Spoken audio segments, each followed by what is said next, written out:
Renan Santos diz que vai prender e matar os faccionados, mas não explica como. Esse foi um dos questionamentos que eu mais recebi por conta do meu último vídeo. Mas dessa vez, não sou eu que vou explicar como isso é possível. Quem vai explicar é Nayib Bukele, o homem que enfrentou a polarização, o judiciário, a oposição, acabou com o crime em El Salvador e que já afirmou que o Brasil só não faz o mesmo por falta de vontade e porque o crime também está no poder. O ano era 2019 e Nayib Bukele é eleito em um país que tradicionalmente era polarizado em dois partidos. Arena, a direita tradicional que sempre prometeu acabar com a criminalidade e nunca fez, e FMLN, a esquerda histórica, fruto da antiga guerrilha. Te lembra de algo aqui no Brasil? Nayib Bukele surge como uma terceira via, que no início era ridicularizado e chega ao poder com um discurso forte, contra as gangues que tocavam o terror em El Salvador. Mas muitos se questionavam, será que ele vai conseguir?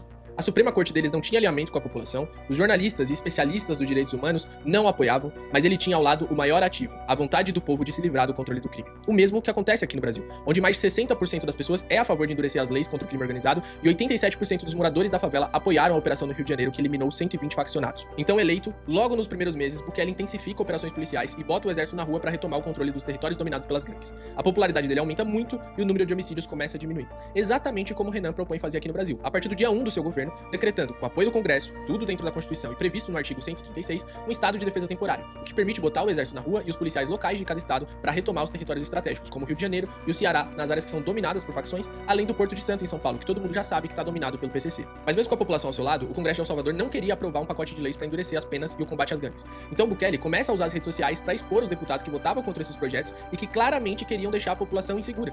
E não há nada que um político tradicional tenha mais medo do que perder o poder e perder as suas mamatas. E foi isso que aconteceu com os políticos tradicionais de El Salvador em 2021. Bukele já tinha reduzido a taxa de homicídios, que antes era de 38 a cada 100 mil habitantes, para 18 a cada 100 mil habitantes, e contava com a aprovação de 80% da população. É então chegada às eleições legislativas. E aí, o partido Novas Ideias de Bukele ganha em peso. E agora, Bukele tem a maioria dos deputados a favor da vontade do povo. E aí que chega a segunda parte dessa revolução. Esses deputados aprovam o endurecimento das leis, mudam boa parte da Suprema Corte, aprovam a criminalização do pertencimento às gangues, deixam o processo de julgamento mais rápido e, principalmente, endurecem o regime penitenciário. E junto com isso, vem a construção dos CECOTs, aquelas mega prisões que você já deve ter visto, de segurança máxima, em locais isolados, sem sinal de celular, sem visita íntima, para que os líderes de gangue não possam chefiar lá de dentro, exatamente como acontece hoje aqui no Brasil com as nossas facções. Por isso, o Renan propõe que aqui no Brasil essas prisões sejam construídas em regiões isoladas, como Tocantins, Acre ou na Amazônia, dificultando além da comunicação as fugas das prisões. E qual foi o resultado de tudo isso que aconteceu em El Salvador? Em 2024, El Salvador registra 1,9 homicídios para cada 100 mil habitantes, se tornando o país mais seguro das Américas, mais seguro inclusive do que os Estados Unidos, a maior potência mundial. Bukele enfrentou o mesmo sistema que enfrentamos aqui no Brasil, sem golpe e sem ditadura,